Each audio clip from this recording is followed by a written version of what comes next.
Welcome to this week's edition of New York Now. I'm Casey Seiler, editor of the Times-Union, in for Dan Clark.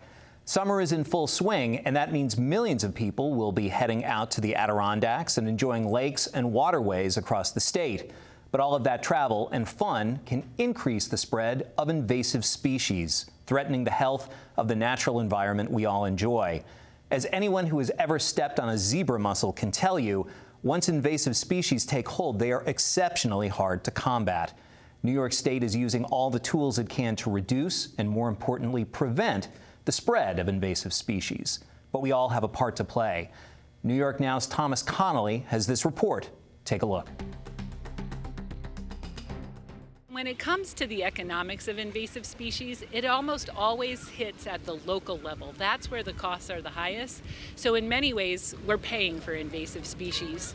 And that's really where our wildlife habitat and our human environment come together. By the time the general public notices invasive species in their own backyards, it becomes extremely difficult to eradicate them. Spongy moths, which were formerly known as the gypsy moth, really bring invasive species home to people. They're an invasive insect that is cyclical, so we haven't had a serious infestation in over 20 years. However, when they do come, they certainly impact your environment because they are crawling all over the trees and they're dropping their fecal matter or frass also as they're chewing the leaves of your trees. They'll often first start eating on our oak trees, and that can be a problem, but most of our oak trees can grow leaves back, and so they can withstand a year or two of having a gypsy moth infestation. However, our conifers, or things like our pines and our hemlocks, they don't re-leaf as quickly. So last year, when the heavy infestation of spongy moth came to the Lake George region, it actually did kill off some of our pine trees and our hemlock trees. That has impacts for homeowners who need to potentially remove those trees. It impacts our timber industry and our wildlife habitat. This year, by my house in Warrensburg, they are horrendous. They start out as small little caterpillars. And then they grow into really big caterpillars, kind of like the ones you see when they turn into butterflies, but they're nothing like butterflies. And their poop is like black little pellets, and it's all over. And you could actually be out there and you feel it land in your hair. So I can't sit outside at all. For instance, today I have to mow my lawn desperately, but I'm going to be dressed from head to toe, sweating, because I don't want any of those things near me. There are different species that might impact our forests, some that might impact agriculture, some that might just be a nuisance and that people might really see in that way. Spongy moth is an example of something that we really see in our neighborhoods. We can understand it. You're stepping on them, and you can really see what a nuisance it is in your neighborhood. So it has that level of direct impact. In New York, we're super lucky. We have these amazing, beautiful lakes, like here right on Lake George. We have over 7,800 lakes. We have over 70,000 miles of streams in here, and they provide so many great benefits. Drinking water, recreation, agriculture, industry. And the problem is that aquatic invasive species are one of our 3 largest threats to those habitats, and they can cause ecological and economic harm. And so we really want to make sure that we're doing everything that we can to help protect these special places in New York. One of the issues that we have is that our canals, they are superhighways for aquatic invasive species. They artificially connect watersheds that were not connected. And so that allows for plants and organisms to move from one watershed to another watershed. Humans are the problem. We're the cause of aquatic invasive species, because we are moving them from lake to lake or watershed to watershed. I think about it in terms of the mobility of the population. We're just so mobile, right? So you can launch your boat over in the Connecticut River in the morning, and it might have hydrilla in the river.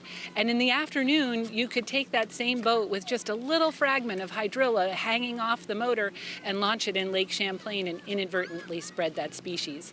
You could have your camping trailer parked down in Pennsylvania, which is a hot spot for the spotted lanternfly, and then drive it up into Essex County, where our beautiful orchards in the Adirondacks are, and inadvertently inadvertently have carried that species. Unfortunately, Lake George is one of our more invaded lakes in the Adirondack region. It has 6 of the 16 species that the APIP program tracks. These are things like Asian clam, Eurasian water milfoil. They've even had zebra mussels in here. And so it's really important that when people are coming or leaving from Lake George, that they practice clean, drain, dry, because we don't want to have new invasive species come in here, and we also don't want to spread the invasive species from Lake George to other places. Not only is New York encouraging boaters to prevent the transfer of aquatic invasive species, they're requiring it.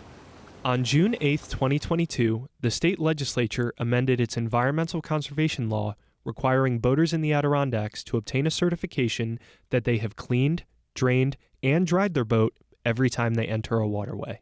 We inspected almost 250,000 boats in the state for aquatic invasive species. We intercepted more than 14,000 aquatic invasive species. This year, with our boat program really kicking into gear for the summer, we looked at more than 20,000 boats in just 1 week last week. So that's a really critical component to invasive species management. It's interesting, like around here, everybody has to do a tick check, right? You've been outside, you come in, you do a tick check. It's similar. You come back from a hike, clean your boots. Come back from a paddle, clean your boat. Our freshwater ecosystems are some of the most imperiled ecosystems on the planet. Greater than 80% of plant and animal populations has decreased since 1970. We've also lost over 30% of the habitat.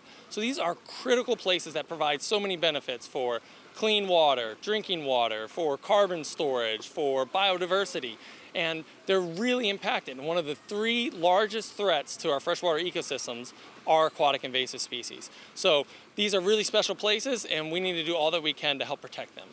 New York State is so fortunate that New York invests in invasive species and has a system of partnerships for regional invasive species management all across the state. These partnerships, we call them PRISMs for short. There are 8 of them in New York State that are funded through the state's Environmental Protection Fund and organized through the Department of Environmental Conservation. When the public participates and knows about these issues, they can recognize situations in their backyard. They can adjust their behavior, because the state can't be everywhere. We address things that we can to within our ability, but it's a total community effort to try and address some of these issues. New York State has a great framework in place for invasive species, and there are a few places where that can be enhanced. So if you think about in New York State, there is a list, for instance, a law that prohibits the sale of certain invasive plants or regulates them. That list is created by the legislature, and it hasn't been updated in a number of years, and it's out of date, scientifically anyway. It's also the product of compromise, which is what all legislation is. So it may be the ornamental plant trade folks talking with the invasive species folks and trying to compromise on that. And what we really need to do is we need to bring more science into our legislative decision making to make sure that things like prohibited plants are based on science.